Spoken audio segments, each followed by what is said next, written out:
prévoir. Là, si vous étiez en mesure de prévoir cet élément-là, ben, je vous invite à aller acheter des billets de loterie, des choses comme ça, faire beaucoup de sous. Si vous êtes capable de prévoir les choses de ce type-là, je pense qu'il y a beaucoup de gens qui auraient une oreille attentive et je pense que les gens en gestion des risques seraient très déçus.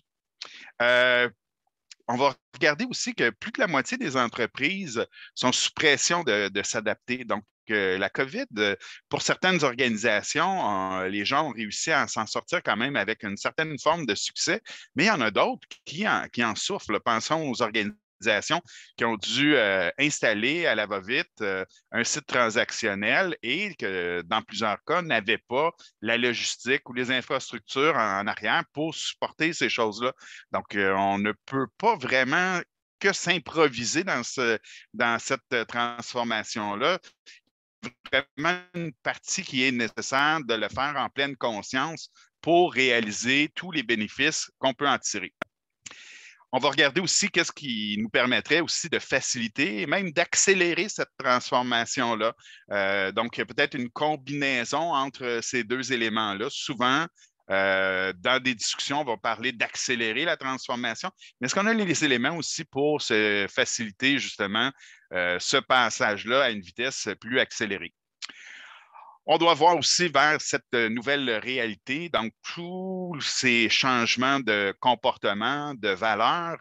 On va parler là, un peu plus tard, là, je vais vous parler du Great Resignation, donc tous ces gens-là qui remettent leur démission, qui ont repensé leur valeur, ils ont changé leurs habitudes. Donc, ce n'est pas qu'un phénomène à l'extérieur des organisations, soit les clients externes, les citoyens ou les organisations, si on est en business en B2B, d'organisation à organisation, mais aussi les employés ont changé.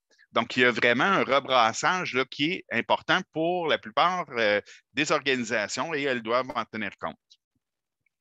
Donc, quand on pense à la transformation numérique, c'est une citation de Bill Gates avant la pandémie. Il disait il ne faut pas se laisser bercer par l'inaction, il faut commencer à s'engager. Donc, on sous-estime souvent ce qui va se passer dans les 2 prochaines années, mais on surestime ce qu'on va être en mesure de réaliser dans les 2 prochaines années, mais quand on regarde à l'intérieur de 10 ans, on sous-estime tout l'ensemble de ces couches de changement-là vont avoir sur la réalité. Il y a quelques années, on pouvait encore dire, il y a 10 ans, il n'y avait pas d'iPhone. Là, on peut dire que ça fait plus de 10 ans que ça existe, mais c'est une réalité, c'est un construit, mais il y a aussi plusieurs changements qui ont affecté. Là. Il y a une vidéo qui est super intéressante qui a été publiée par The Economist où justement on voit comment tous ces changements-là ont bousculé l'innovation, en pensant aux les restaurants qui ont dû passer à un modèle où ils livraient les produits. Donc, on a parlé de Techceleration. Donc, cette adoption beaucoup plus rapide par les gens des technologies de l'information, des gens qui ont été bousculés, qui ont été poussés dans cet environnement-là et qui ont réussi à adopter et ont développé des nouveaux comportements. On peut penser aussi que le gouvernement du Québec aussi, à ce moment-là, commençait à influencer les organisations, à leur dire la transformation numérique, ça va être important. On va devoir assigner des ressources, on va devoir assigner des ressources au-delà des ressources financières et matérielles. Il va y devoir y avoir un effort qui doit être mis de l'avant pour que les gens s'intéressent, s'investissent dans ces éléments-là, autant au niveau de la réflexion que des activités qui sont nécessaires pour la réaliser. Si vous regardez à droite, c'est un modèle qui a été publié, qui est disponible, qui est sur lequel est basé, si vous travaillez au gouvernement, le radar numérique, donc l'indice de maturité des organisations. Bien, il y a plusieurs de ces éléments-là qui se retrouvent dans ce modèle-là, où déjà on se disait on peut positionner l'organisation, On peut voir si on est dans un endroit où on est plus traditionnel, autant au niveau de l'expérience client que de l'efficience interne. Donc, on voit ces deux axes-là. C'est un modèle très simple, mais qui permet à plusieurs organisations d'avoir une lecture beaucoup plus réelle, beaucoup plus pertinente sur leur positionnement de l'organisation. Et lorsqu'elle commence à évoluer, on peut voir qu'il y a 4 chemins qui sont proposés. Donc, il y a celui où on va gagner sur l'efficience au niveau des processus, qui est le chemin 1. On aurait le chemin 2 qui est plus sur l'expérience employée. Donc, on a certains gains, certaines pertes, mais vous avez aussi le modèle qui est en escalier, qui est le 3e chemin. Donc, celui-là qui demande beaucoup plus d'investissement parce qu'on a des marches, on a des paliers qui sont à plus grande dimension, où vous avez vraiment le modèle 4 qui est de vraiment créer une nouvelle organisation. Donc, de vraiment créer l'entreprise 2.0. Si vous pensez à une organisation qui a réalisé ça puis qui a donné un signal fort, Rolls-Royce, lorsqu'ils ont voulu créer leur nouvelle organisation, ils ont créé un autre building dans leur stationnement pour envoyer le signal qu'il y avait vraiment une nouvelle organisation qui se créait et les gens étaient invités à se déplacer dans l'autre building au fur et à mesure. Et après ça, ils ont mis fin aux autres installations. Donc, il y a ces chemins-là qui s'offrent à vous, mais ces chemins-là ne se réalisent pas sans certaines explosions. Donc, c'est des éléments que vous devez prendre en compte si vous faites ces changements-là. Et lorsqu'on regarde, est-ce que c'est le chemin 1, le 2, le 3 ou le 4 qu'on doit employer? C'est vraiment en étant en pleine maîtrise de la portée ou du type de ses activités qu'on est en mesure de choisir le bon chemin. La seule chose que cet article-là vous dit, c'est pas de choisir c'est pas le 1, le 2 ou le 3, le 4 qui est le meilleur. C'est que si vous en choisissez un, de le garder et d'éviter de surfer de un à l'autre. À ce moment-là, vous allez créer beaucoup plus de désengagement de vos employés. Mais je vous invite à aller lire cet élément-là. Puis ici, on regarde, c'est Satya Nadella, qui est le nouveau président, qui disait, donc, tous les travaux qui ont été faits pré-pandémie en transformation numérique, tout ce qu'on a fait en 2 ans, dans 2 mois, on a été capable de réaliser des gains sur ces éléments-là. Donc, on a un changement, on a un gain qui est possible dans des périodes où il y a une turbulence qui est plus grande. La COVID a accéléré, a bouleversé à peu près tous les domaines. Il n'y a aucun domaine qui a été épargné vraiment, sauf que ceux qui étaient déjà prêts ont été beaucoup plus c'était beaucoup plus facile pour eux de passer à une autre étape. Donc, ils ont, en ayant adopté déjà ces réflexes-là, en ayant déjà on va entendre parler de plus en plus dans la littérature, on va parler du muscle de l'innovation. Donc, dès qu'on commence à attiser, à mettre en forme ce muscle-là, lorsqu'il arrive des défis comme on a eu pendant la pandémie, il est beaucoup plus facile de trouver des gains dans ces événements-là. Il y a aussi, il nous est arrivé le télétravail. Tout le monde a été poussé à la maison. Tout le monde a oublié Skype. Tout le monde a adopté Zoom. Donc, il y a eu quelque chose de très particulier qui s'est passé et le télétravail est devenu une réalité pour plusieurs personnes avec les avantages et les désavantages. Si vous voyez à ce moment-là, il y a Josiane Marsan que vous allez avoir comme conférencière dans un prochain événement, qui donnait une entrevue et qui disait, ben, là, on est en train de voir à plus grande échelle comment le télétravail est en train de redéfinir, est en train de bouleverser le futur de notre manière de travailler, mais on n'avait pas encore vu tous les bénéfices à ce moment-là. Donc, on était en mai 2020, donc on était en début de pandémie. Mais plus on avance dans le temps, plus on voit qu'il y a certains gains, il y a certains endroits où c'est beaucoup plus approprié. Si certains d'entre vous ont assisté à une présentation là, qui a été faite il y a 2 semaines du côté de Brio Conseil, où justement on mettait de l'avant le télétravail. Une des nouvelles questions avant, on se disait quand vous allez revenir au bureau. Et au lieu d'avoir, quand vous allez revenir au bureau, la nouvelle question, c'est peut-être pourquoi vous voulez revenir au bureau? Pourquoi? Qu'est-ce que vous allez faire exactement au bureau pour justement créer vraiment un événement autour de ça, de vraiment préparer l'environnement pour être en mesure justement d'avoir une activité qui est valorisante autant pour les employés que les gens qui créent justement ces espaces-là. On a eu des projets qui ont été reportés. Là, on a été projetés dans cette réalité-là très rapidement. Donc, on a été obligé de faire des déploiements qui sont critiques. Donc, vous allez voir dans le panel tantôt, on va voir que plusieurs ont dû investir un nombre d'heures important pour soutenir les opérations. Dans certaines industries, c'était vraiment de la survie, même de l'organisation qui était mise sur la ligne. Donc, on devait vraiment réagir très rapidement. Donc, de ce fait, il y a plusieurs projets qui ont été mis de côté, des investissements qui n'ont pas été faits, mais il y a des organisations qui ont réussi à maintenir justement ces deux développements-là. Donc, c'est pour ça que souvent, on va parler des grands gagnants de cette transformation numérique-là qui a été propulsée par la COVID-19. Il y a des grands gagnants, mais il y a aussi des grands perdants. Donc, les gens qui n'étaient pas prêts ont perdu souvent beaucoup plus parce que ceux qui étaient déjà prêts ont pu continuer à faire leurs investissements, ont pu continuer à faire changer leur organisation, faire évoluer leur organisation, mais aussi les individus, puis dans certains cas, même recruter à plein dans un moment où plusieurs étaient beaucoup plus à réfléchir sur comment je fais pour réagir ou continuer à évoluer dans le contexte où on se trouvait. Étant en architecture d'entreprise, je ne pouvais pas passer sous silence que ce qui s'est passé était quand même très bouleversant pour les organisations. Puis si vous regardez, il y a un guide qui est publié à tous les ans.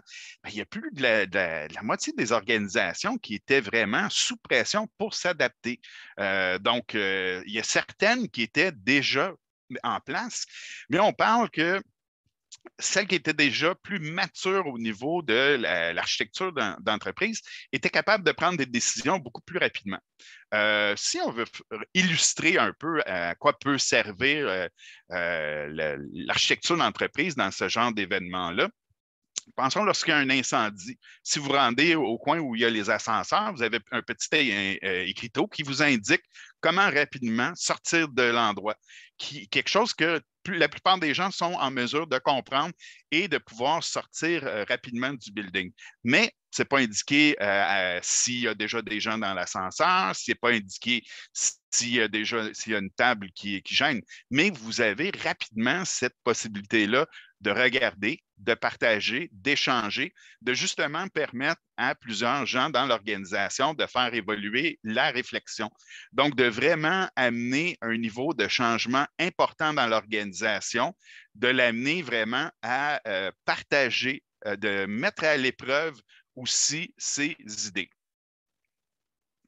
Donc, on a vu que ce changement-là a amené même des organisations à se questionner sur leur modèle d'affaires, même dans certains cas, de créer des nouveaux modèles d'affaires. On s'interroge beaucoup, puis on parle souvent de faire un nouveau modèle d'affaires. Mais avant, vraiment, fondamentalement, c'est de vraiment comment je crée de la valeur pour le client. À quel mot je réponds chez le client? Après ça, une fois qu'on a cet élément-là, une fois qu'on s'est bien positionné sur cette question-là, il est beaucoup plus facile de passer à l'étape du modèle d'affaires où justement, on va pouvoir voir les canaux qui sont nécessaires, les partenaires clés qui sont nécessaires, comment je vais créer une balance entre mes coûts et mes revenus. Mais vraiment, cet élément-là est fondamental et c'est lui qui va nous permettre justement d'évaluer l'expérience client, l'expérience employé et même l'expérience partenaire qu'on va vouloir créer. Dans certains cas, on va parler, lorsqu'on parle de ces trois parties prenantes-là, on va souvent parler du multi-experience, l'expérience multiple, donc qui regroupe l'ensemble de ces partenaires-là. Et on parle de plus en plus là, du B2B, comment mes fournisseurs peuvent être des partenaires pour faire évoluer mes activités. Donc, ça, c'est vraiment un changement qui est fondamental. Donc, on ne voit plus seulement le fournisseur avec des niveaux d'accord de niveau de service, mais vraiment comme un partenaire. Donc, ça demande un certain niveau de transparence. Ça demande d'avoir une certaine agilité à l'échelle beaucoup plus grande parce que, justement, il va faire partie de notre réalité. Et lorsqu'on va parler aussi de l'expérience client puis de l'expérience employé, dans le passé, on les distinguait et on se disait, bon, l'expérience client, est-ce que c'est customer first, est-ce que c'est employee first? Puis plus ça va, on va parler même de total experience dans ces deux cas pour les relier, pour justement avoir cette réflexion-là sur comment cette expérience-là qui est créée pour les gens qui sont de première ligne, les gens qui sont au premier contact, comment ces gens-là interagissent avec l'organisation. Malgré qu'il y ait tout un support à l'arrière de l'organisation, la réalité du consommateur se crée à cet espace-là. Et si vous ne développez pas une expérience employée suffisante, bien, les employés vont développer, ils vont faire de la réingénierie de processus, ils vont peut-être faire sortir des listes d'abonnements. Personne n'a le goût d'avoir l'air fou. Donc, si les gens n'ont pas nécessairement cette information-là, ils vont recréer une nouvelle manière de créer l'expérience. Donc, si l'organisation ne la prend pas en charge, les gens vont travailler justement à créer cette nouvelle expérience-là. Il y a aussi de voir qu'est-ce qui permet aux organisations de vraiment se différencier. Qu'est-ce qui a permis à l'intérieur de cette pandémie-là de vraiment se différencier et comment l'architecture d'entreprise a pu bénéficier de ces éléments-là. Ben, on parle de l'agilité organisationnelle. Donc, l'agilité à l'échelle. Donc, d'avoir justement l'ensemble de l'organisation qui ait cette même réflexion-là, qui ait cette même conception des produits minimum viable, minimum viable product. Donc, on en entend souvent parler. Pensons, et là-dedans, on va parler de l'expérience client. Donc, si on avait ces deux éléments-là, c'est possible d'avoir une meilleure réponse, de s'adapter beaucoup plus facilement à la réalité. Est-ce que ça veut dire qu'on est gagnant nécessairement? Non. Ce que ça dit, c'est qu'on est beaucoup plus apte à réussir. Donc, on peut miser sur la chance. C'est un phénomène qui est quand même intéressant. Puis, on peut des fois gagner, des fois perdre. Tandis que lorsqu'on travaille à le faire d'une manière beaucoup plus consciente, bien, on tire avantage de l'ensemble de ces éléments-là. Prenons par exemple comment l'agilité à l'échelle, puis l'expérience client, puis là, vous faire un minimum viable product, ben, ce qui arrive, pensons lorsqu'on développe une solution.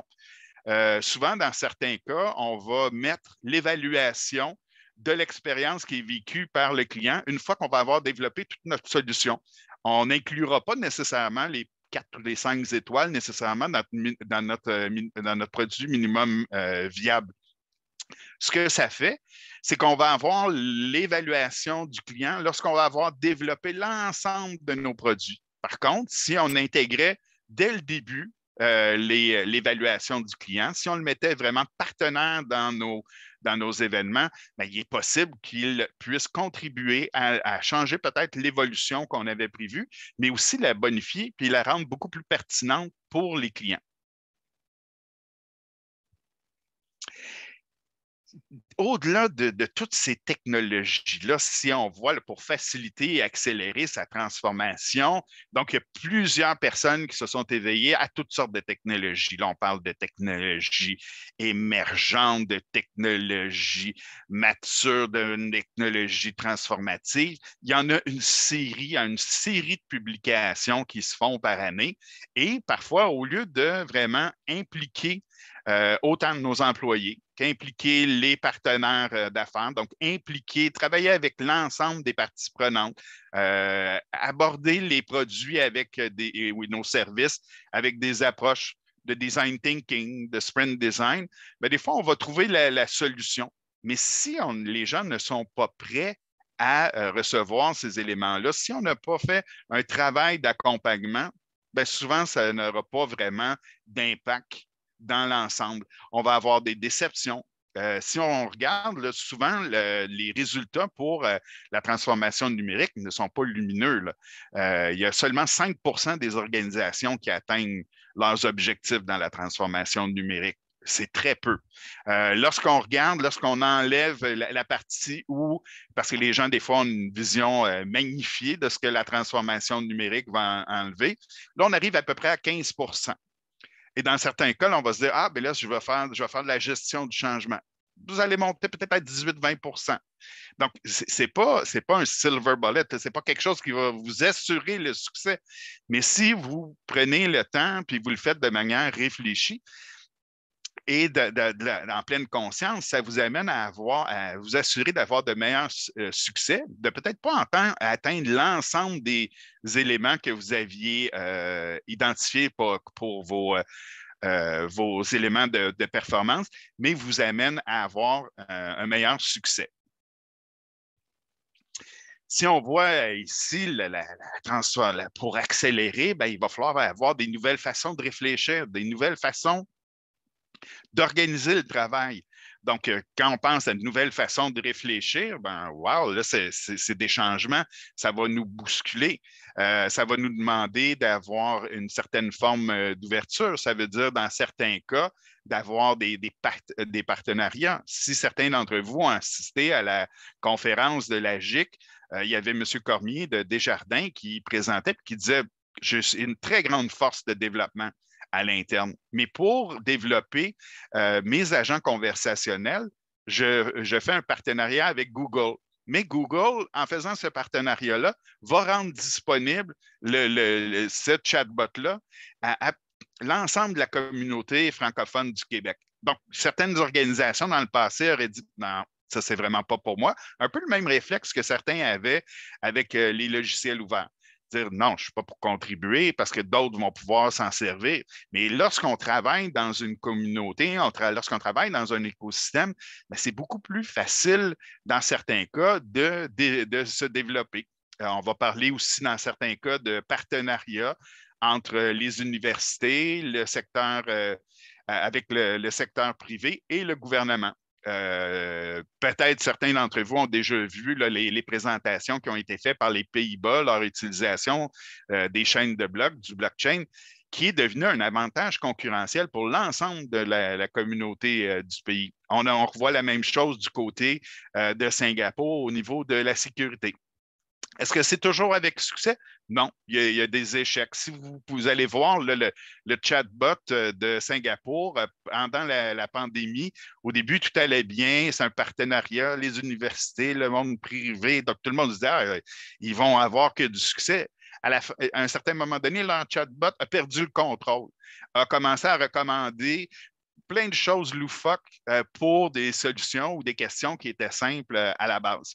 Et au lieu de faire un blame game, de commencer à dire qui est coupable, tout le monde s'est assis autour de la table pour essayer de trouver une nouvelle manière de faire avancer, de corriger justement la situation. Quand on parle d'une nouvelle façon d'organiser le travail, ben ça demande beaucoup d'ouverture. Ça demande, dans certains cas, une révision des structures, révision de comment les avantages sont identifiés. Donc, si je dois maintenir tel élément pour avoir une promotion, ben, ces éléments-là doivent être vus. Donc, le travail, ce n'est pas seulement comment qu'on va travailler, puis on va faire du design thinking ou du sprint design ou seulement ces éléments-là, mais c'est vraiment un changement qui est global. Si vous regardez à droite, un élément qui est intéressant, c'est que la culture, c'est l'élément qui permet justement d'amener ces changements-là. C'est une analyse qui a été faite par le Boston Group qui est intéressante où justement on met de l'avant que si vous voulez avoir des changements qui vont être pertinents et qui vont rester dans le temps, ben, ça va passer justement par la culture. Donc, ça inclut l'ensemble de ces éléments-là. Donc, la culture, c'est comment on vit autour de cette organisation-là. Donc, si on met l'organisation, comment on se comporte, comment on vit ensemble, comment on met justement de l'avant ou à profit ces changements-là. Une des questions qu'on entend souvent parler, oui, on est en transformation. Donc, il y a souvent, on va faire un découpage qui est simple dans les organisations. On va faire un découpage, on va parler de run, de grow et de transform. Donc, run, donc maintenir nos activités. Tantôt, quand on parlait de l'entreprise 2.0, dans certains cas, ça veut dire mettre fin aux activités actuelles ou les mettre sur pause et se transférer à l'autre endroit. Dans d'autres cas, ce n'est pas possible justement d'arrêter les activités. Donc, on doit faire un maintien des activités, améliorer certaines activités. On doit être aussi à l'écoute d'améliorer ou de développer certaines de nos activités et de les transformer. Mais souvent, les organisations n'ont pas vraiment de métrique pour savoir combien de gens je dois impliquer justement là-dedans. Est-ce que c'est important que j'ai des gens qui soient affectés à cette partie-là? Ben, on parle quand même de 7 de l'organisation. Donc, c'est 7 de l'organisation ou 7 additionnel à l'organisation. Donc, c'est vraiment un changement qui est important. Et si on fait ce genre de changement-là, ça demande un investissement, ça demande un engagement de la haute direction pour réaliser ces changements-là. Donc, ça, c'est peut-être un élément, c'est un chiffre qui est quand même assez, qui peut avoir un certain impact, mais qui est tout récent. Donc, pendant plusieurs années, on se posait souvent la question, combien de temps combien de gens qui devaient être affectés? Ah, 2 un petit peu, pas trop. 7 ça commence à faire sourciller, puis ça amène quand même une certaine forme de réflexion sur comment je dois vraiment m'investir, comment je dois vraiment avoir une réflexion réelle sur ce futur-là que je veux bâtir dans la transformation. Pour passer vers cette nouvelle activité, ben, certains devront réinventer leurs activités. Mais pour se réinventer, il y a un modèle de base qui est diffusé par IDC où on peut le prendre, là, on peut commencer par les piliers. Donc, les piliers de ma transformation numérique sont souvent ces éléments-là qui sont retrouvés. Donc, la mobilité, cette capacité-là de pouvoir se déplacer, cette capacité-là que les gens vont pouvoir être en mesure de travailler d'un endroit à l'autre. Le télétravail est né peut-être un excellent exemple. On a l'info nuagique, donc cette capacité-là d'avoir une certaine forme de capacité, d'élasticité, de la demande, donc d'être en mesure de justement bien gérer ces pointes-là, ces demandes ou ces contractions-là et d'avoir une gestion qui est beaucoup plus réaliste de mes coûts. On a l'analyse des métadonnées, donc le big data. Donc, autant mes données que j'ai à l'interne, les données depuis un certain nombre d'années, mais aussi d'être en mesure d'être à l'écoute aussi de mon écosystème. Donc, de ne pas seulement rester sur la réalité que je vis à l'interne, mais vraiment de l'étendre à l'ensemble de ce qui est disponible. Si on regarde du côté des accélérateurs, on va parler de la robotique. On peut parler, on va souvent entendre parler de RPA, Robotic Process Automation. On va parler des interfaces naturelles, des impressions 3D. On pourrait penser à l'intelligence artificielle. Mais si nos 4 piliers ne sont pas assez solides, il est très difficile de croire que c'est en combinant avec ces accélérateurs-là, on va être en mesure justement d'atteindre nos ambitions. Donc, quand on est dans des départements des technologies de l'information, souvent, on va regarder nos piliers, est-ce qu'ils sont suffisamment solides. Mais dans certains cas, les journaux, une certaine forme d'influence va nous parler beaucoup plus des accélérateurs. Mais si la force n'est pas là au niveau de nos piliers, il est difficile de croire qu'en combinant plusieurs de ces accélérateurs-là, on va être en mesure justement de réaliser les ambitions de l'organisation, de créer ce futur travail, les centres commerciaux. Et si les réseaux sociaux d'entreprise qui sont dans nos piliers ne sont pas présents, on va voir que c'est très défaillant. Pensez au début de la pandémie, quand on a commencé à travailler à distance. Certains avaient déjà les modules de réseau social d'entreprise étaient déjà très développés, donc ils ne l'étaient pas. Donc, les gens utilisaient Slack, utilisaient toutes sortes d'autres services autour et échangeaient de l'information. Mais en solidifiant nos 4 bases, comme on a pu le voir au cours de la pandémie, ben, il a été beaucoup plus facile de rejoindre nos ambitions. Lorsque les gens nous parlent du côté affaires, souvent, les gens du côté affaires vont parler beaucoup plus des ambitions qu'ils souhaitent réaliser. Pensons à la partie personnalisation. Si quelqu'un me parle de faire de la personnalisation, ben, je devrais être en mesure de faire de l'analyse de mes métadonnées, je devrais avoir une partie au niveau de mon info numérique, peut-être la mobilité, mon réseau social peut-être pour travailler si tout le monde est en distance. Et là, après ça, je peux aller combiner justement avec mes accélérateurs qui pourraient être de l'intelligence artificielle, donc de vraiment personnaliser. Donc, si je veux me réinventer, ben, ce n'est pas juste d'avoir fait un nouveau modèle d'affaires, c'est peut-être de tirer avantage aussi de ce que les technologies de l'information m'offrent à ce moment-ci. Si on regarde un des éléments qu'on voit qui est de plus en plus émergent, c'est justement la dextérité numérique. Parce qu'on ne se le cachera pas, les changements vont se poursuivre pour les prochaines années. Donc, cette accélération-là qui s'est faite, cette acceleration à travers laquelle on a passé, ben, il n'y a rien qui nous permet de croire qu'il va y avoir un ralentissement parce que là, de plus en plus d'organisations sont devenues numériques. Le marché s'est élargi. Donc, on a un changement qui est au niveau, pas seulement de votre organisation, mais de l'ensemble des organisations, de l'ensemble aussi des attentes des clients. Donc, la dextérité numérique, on va parler de l'ambition et capacité d'utiliser les technologies pour obtenir de meilleurs résultats d'affaires. Donc, c'est vraiment de permettre aux employés, lorsqu'ils combinent des technologies de l'information ou lorsqu'ils réfléchissent du côté numérique, comment ils peuvent modifier, comment ils peuvent faire une réingénierie de l'organisation, comment on rend beaucoup plus autonome les employés dans cette capacité-là de faire évoluer l'organisation. Un des éléments aussi qu'on voit pour cette nouvelle réalité ou ce futur du travail, on dit 83 des organisations ont développé des stratégies pour le travail à distance, mais il y a seulement 23 qui pensent que ça va rester dans le temps.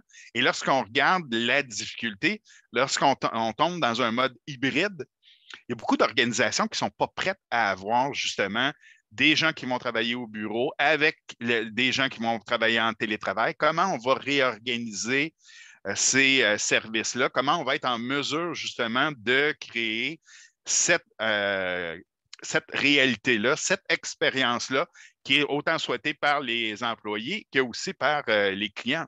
Donc, on va vraiment avoir une réflexion parce qu'on a réussi à déployer quand même, dans certains cas, très rapidement le télétravail, mais est-ce qu'on est en mesure, après ça, de créer justement cet environnement hybride? Comment on va créer, revisiter justement ces éléments-là? Repensons avant la pandémie, lorsqu'on était 15 dans une salle et 2 personnes qui étaient à l'extérieur. Les 2 personnes qui étaient à l'extérieur étaient définitivement désavantagées. On ne les écoutait pas, on se parlait entre nous autres très, très rapidement. Lorsqu'ils parlaient, on disait excusez, on ne vous écoutait pas à distance. C'était une expérience qui était souvent très désagréable.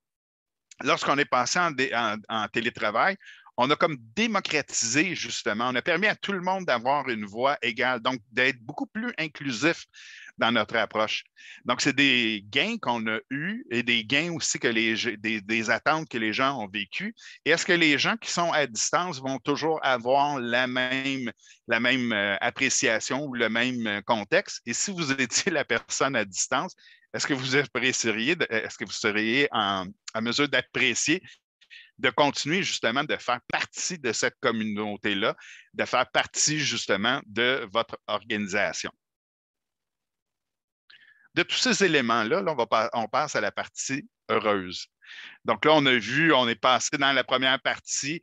Est-ce qu'on était prêt justement à cette transformation-là? Oui, il y avait déjà des gens qui étaient prêts. Ceux qui étaient déjà prêts ont réussi justement à avoir des gains, ont réussi justement à avoir des gains. Pendant la pandémie, on a vu des nouveaux comportements émerger, on a vu des nouvelles attentes aussi des consommateurs. Les gens ont expérimenté des nouvelles choses. Pensons à l'explosion des services de livraison pour les épiceries. C'est quelque chose qui était inconcevable dans le passé. Quand quelqu'un proposait ça ou vous envoyait 10 $ pour vous proposer de livrer l'épicerie, c'est très risible. Alors que pendant la pandémie, on a vu que plusieurs personnes ont commencé à l'adopter, commencé justement à déployer. Après ça, on a vu qu'il y avait des éléments qui permettaient de faciliter justement cette transformation-là. Puis là, après ça, on a vu comment justement on peut aller plus loin. Mais là, on va voir justement comment on peut avoir un certain impact, comment on peut avoir ce ciel plus bleu devant nous. Ben, quand je vous ai parlé du Great Resignation ou cette grande démission-là, c'est un phénomène quand même très important. Là, aux États-Unis, on parle de jusqu'à 41% dans certains cas. Dans un premier temps, on parlait que ces valeurs-là avaient été surtout pour les gens de première ligne parce qu'eux avaient souffert et n'avaient pas apprécié.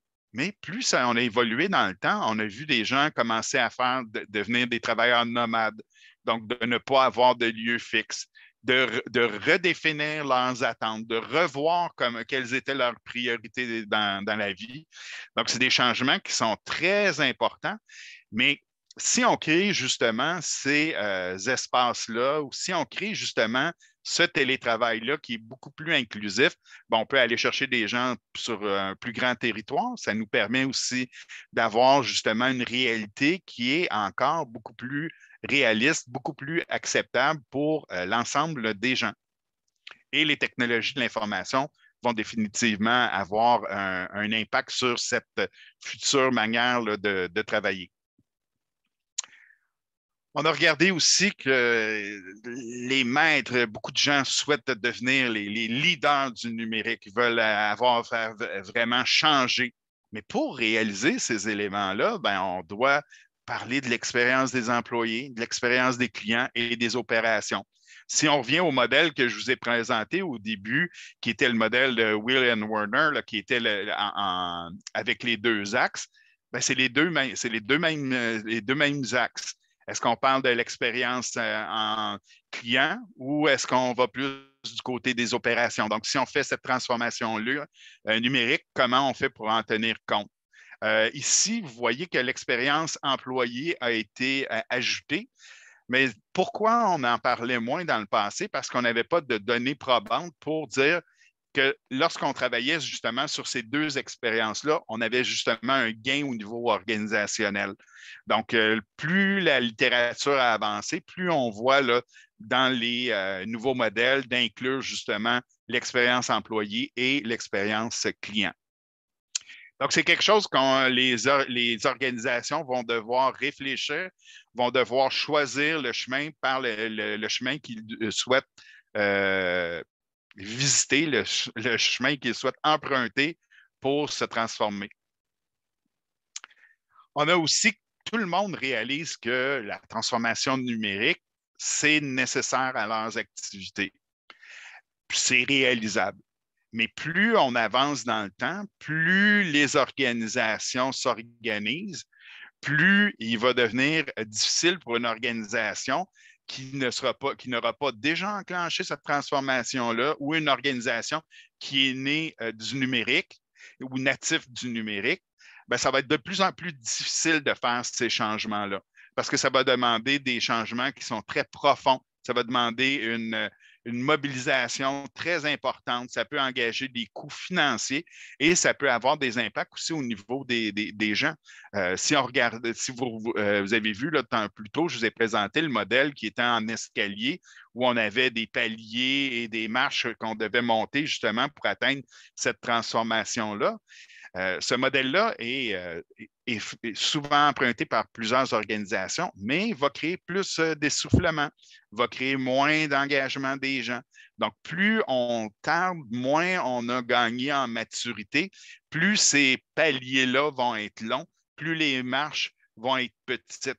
Donc, si on veut avoir justement un bon équilibre, puis que les gens voient la vision, voient justement cette étoile polaire qu'on appelle le North Star de l'organisation, cette vision sur laquelle on s'aligne, ben c'est vraiment cette manière-là de pouvoir la réaliser.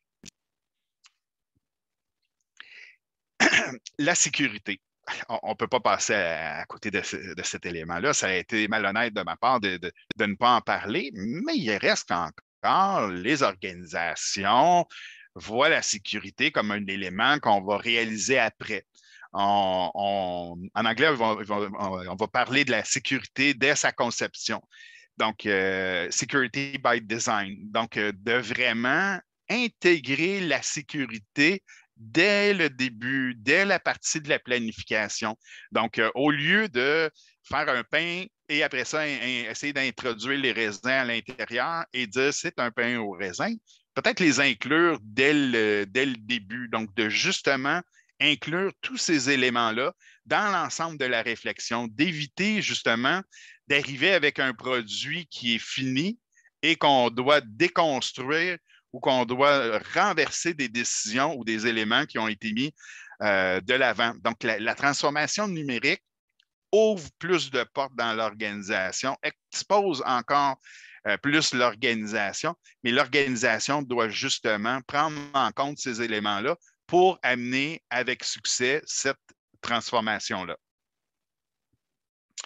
Et finalement, on ne peut pas l'évacuer. Plus les organisations vont se transformer, plus les organisations vont devenir numériques, plus les natifs du numérique vont devenir de plus en plus importants dans le nombre d'organisations. Regardez, juste en 10 ans, les changements au niveau de la bourse des organisations qui sont dites numériques, ils ont gagné un très, très grand avantage. Et même elles ont peur de se faire bouleverser ou de se faire modifier, de se faire mettre à l'écart par des nouvelles organisations qui vont avoir justement cette nouvelle manière-là de livrer de la valeur auprès du client.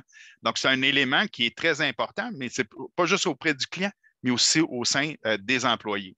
Donc, si on veut justement avancer et aller plus loin, puis il y avait une excellente conférence qui a été faite là, par le groupe d'IDC, on parle là, au niveau des technologies de l'information, pas seulement s'aligner sur les affaires, mais on s'aligne sur les opérations, mais on est aligné sur la stratégie de l'organisation. Donc, dans le passé, on disait que c'était affaires TI où on avait un petit découpage, mais c'est vraiment voir les affaires comme étant la partie opérationnelle aussi et des affaires, mais vraiment s'aligner sur la stratégie de l'organisation. Si vous voulez voir là, justement ce changement de posture-là pour les CIO, il y a un excellent livre qui s'appelle Seat at the Table.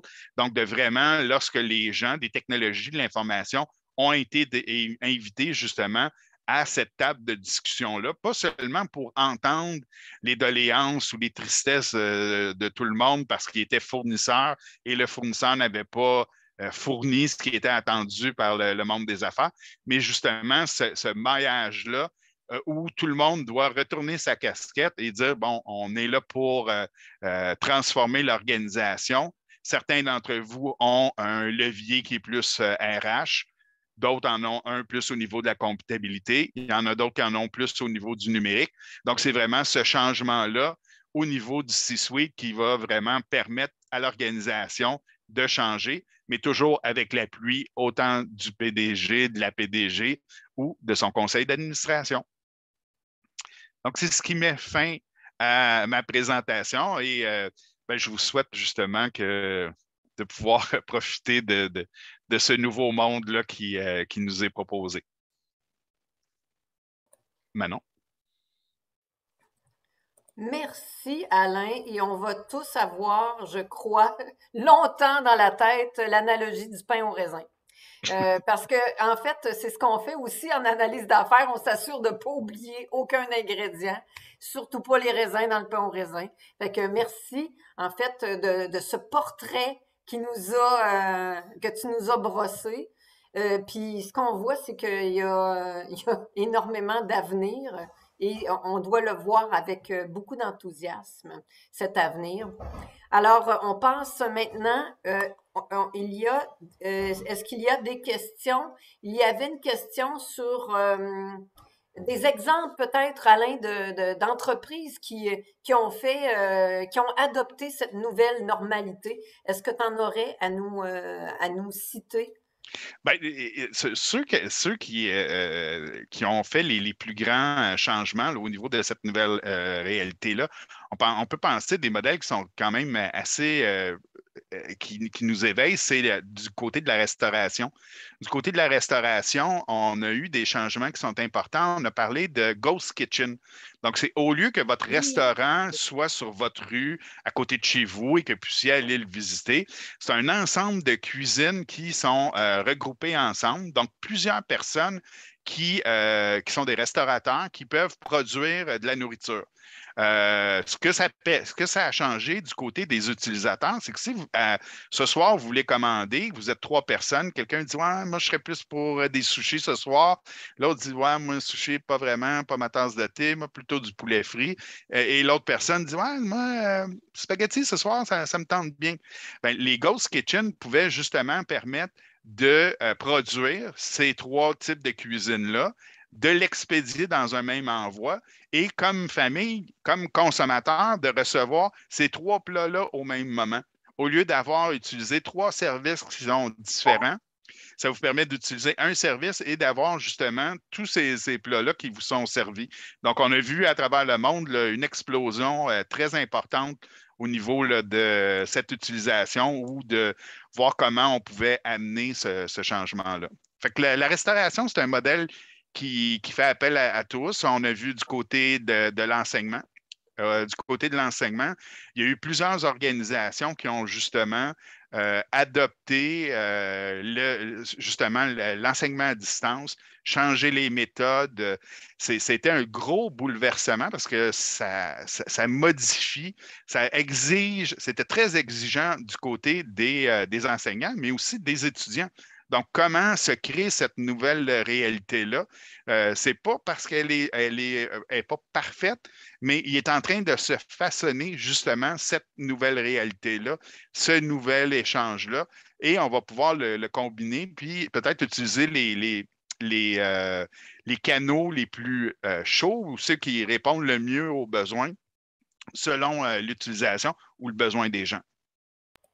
Merci. Je vais passer à une dernière question. Sandra, vas-y. Sandra, une habituée d'IBA Région de Québec, ouvre ta caméra et ton Ouais. micro, pose-la de vive voix. Oui, ben, salut tout le monde, salut aux gens que je n'ai pas pu rencontrer avant. Merci Alain pour ta présentation. En fait, moi, c'est une question-réflexion.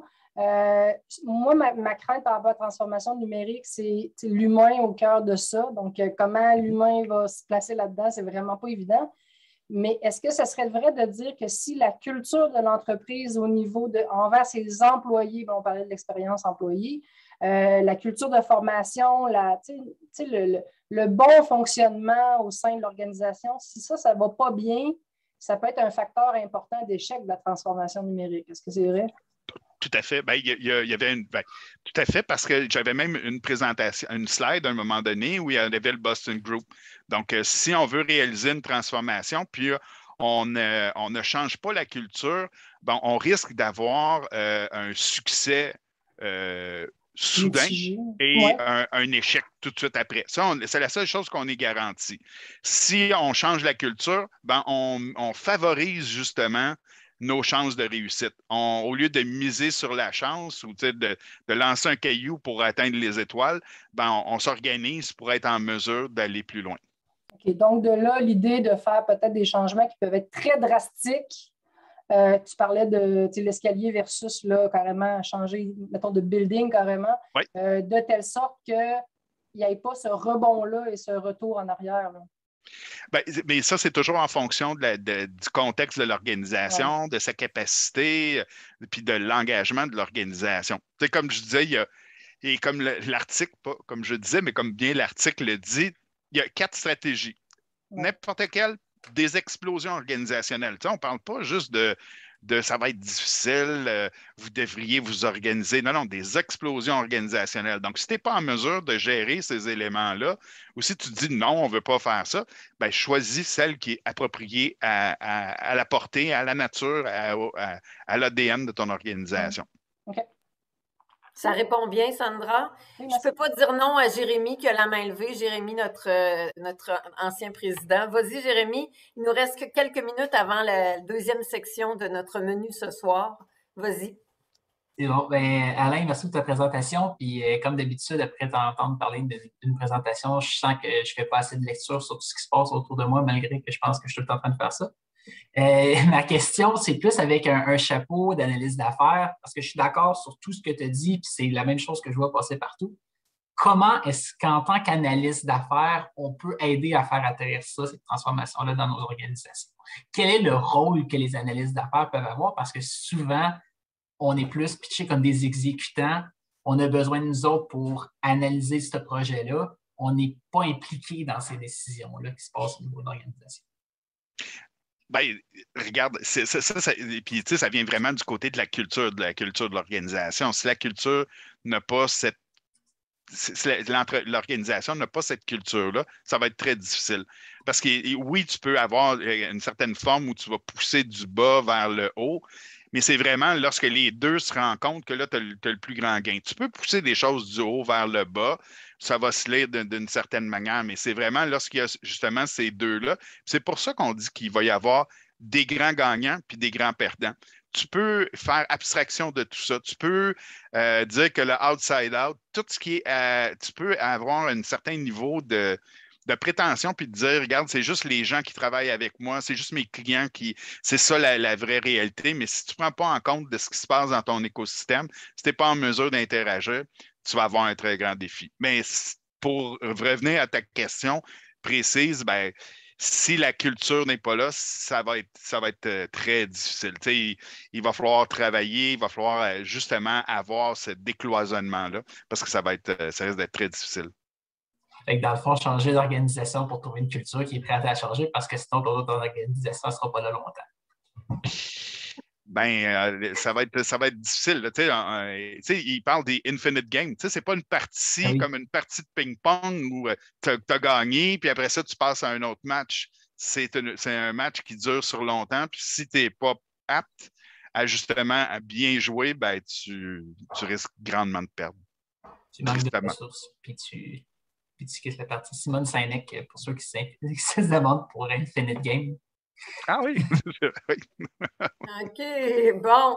Alors, c'est mieux que c'est mieux le Infinite Game que le hit qu'on voit là, en ce moment. C'est le Squid. C'est là où tout le monde meurt, là. Squid Game. Squid Game! Je préfère le Infinite Game de Simon Sinek que Squid Game. Pas mal meilleur pour la santé. Oui, probablement. Alors, on passe à la deuxième partie de notre menu. Alors, pour la deuxième partie, nous avons invité des panélistes. Panel dont fera partie Alain et sa collègue Mireille Chevalier. Également, 3 collègues de mes collègues de la CNESST qui ont accepté de relever le défi avec plaisir. Mais avant tout, j'aimerais vous présenter Maxime Lacasse qui agira à titre de modérateur pour le panel. Alors, Maxime est analyste et product owner au groupe Industriel Alliance, IA, groupe financier. Il participe à des projets agiles depuis quelques années. Il s'intéresse à la conformité et à l'amélioration de la performance organisationnelle. Il participe aussi à l'intégration de l'agilité à l'échelle SAFE au sein de sa direction. Il occupe avec brio le poste de vice-président opération pour IBA Région de Québec. C'est notre recrue. Également, Maxime nous rejoint, nous le retrouvons en décalage horaire directement de l'Ukraine pour jouer le rôle de modérateur ce soir. Alors, Maxime, allume, voilà, je te mets en spotlight et j'invite les autres panélistes également à le rejoindre sur l'écran. Alors, voilà. À toi, très cher Maxime. Merci infiniment, Manon.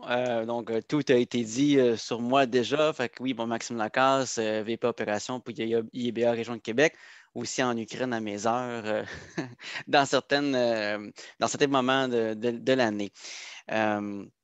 Quelle conférence, vraiment, Manon, mais aussi comme moi, puis comme Alain, comme les participants, puis comme les interventions qu'on a vues dans les dernières minutes, vous avez certainement plein à dire et plein de réactions sur des opinions sur vos expériences COVID, autant celles qui ont lieu dans la dernière année qu'est-ce qui vont venir pour le post-COVID. Écrivez-nous dans le chat parce que sans plus tarder, comme Manon l'a annoncé, donc on a un panel d'experts de discussion sur le sujet, des experts de votre communauté, donc d'analystes d'affaires. On a déjà présenté Mireille, Alexandre, Mohamed et Pascal.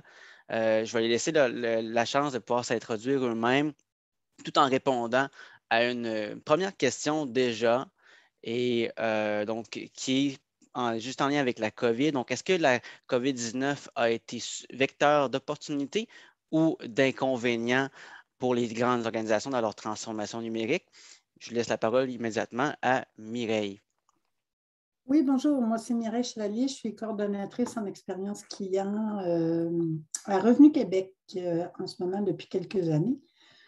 Alors, oui, je pense que ce n'est pas si évident, il faut chercher parce que l'entreprise n'a pas nécessairement une vélocité féroce pour avancer dans les projets de transformation numérique. Par contre, toute la transformation qui a été forcée de faire, moi j'ai été dégagée au début de la pandémie pour travailler à la distribution des équipements parce qu'il fallait donner vraiment un service, maintenir le service à la clientèle, et ça a permis à beaucoup d'équipes de travail, des employés à l'interne, de se rendre compte qu'il y avait beaucoup plus de résilience qu'ils pensaient avoir et de continuer sans interruption de donner le service à la clientèle. Et Revenu Québec devait aussi, par sa mission, moi je travaille à la direction générale des particuliers, donc on s'adresse aux contribuables, tout le monde, vous qui payez de l'impôt, mais qui recevez aussi des programmes socio-fiscaux, donc beaucoup d'argent que le gouvernement donnait aux contribuables du Québec, s'entend, ce n'est pas au fédéral. Il fallait, nous autres, mettre immédiatement en place et de manière très, très rapide des services électroniques fiables, efficaces et rapides, et que l'argent promis tombait dans les comptes de banque à la bonne date. Donc, tout ça, évidemment, ça devait être en service électronique parce qu'il n'y avait plus de prestations. Nos bureaux d'accueil étaient même fermés, sinon peut-être sur rendez-vous pour des urgences. Donc, ça a été une opportunité d'apprendre aux équipes d'être vraiment très rapides et effectivement, on va voir ce qui va rester de ça dans l'avenir. Merci beaucoup, Mireille. À toi, Mohamed.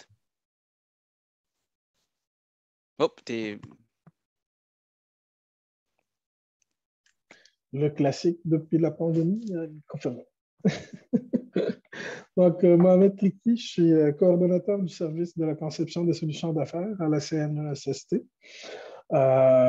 Puis pour répondre à ta question, la pandémie a-t-elle été source d'opportunités ou d'inconvénients?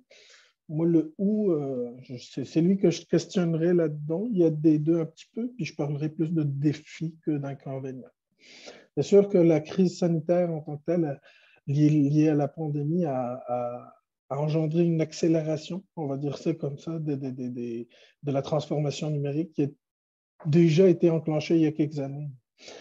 Et puis, Alain en a fait mention dans sa présentation. Ceci a donné lieu à beaucoup de réalisations incontournables. On l'a vécu tous au niveau de nos organisations. Rien que parler d'adapter, de faire évoluer les fondations structurantes, là, les réseaux téléphoniques, les réseaux des entreprises, les réseaux réseaux d'entreprises internes, mettons, tout ça. Il y a aussi toute cette adoption de l'info nuagique qu'on a vu de partout. On en est l'exemple avec une conférence en ligne qui se faisait beaucoup plus en présentiel avant. Les outils de collaboration du Teams, du Zoom, du Meet, tout ça. C'est tous des bons points, ça. Il y a les technologies aussi innovantes, un petit peu adoptées, qui ont permis de gérer une main-d'œuvre distribuée. Donc là, jamais on a vécu ça, des ressources externalisées du jour au lendemain, là, et puis on voulait que les machines continuent de marcher. C'est une nouvelle réalité. L'exemple même de tout ça, c'est ma première journée au bureau aujourd'hui depuis la pandémie.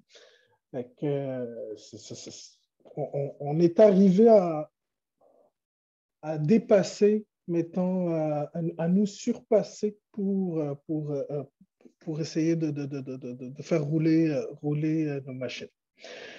Il y a aussi tout l'aspect relation client qui a été repenser ce lendemain.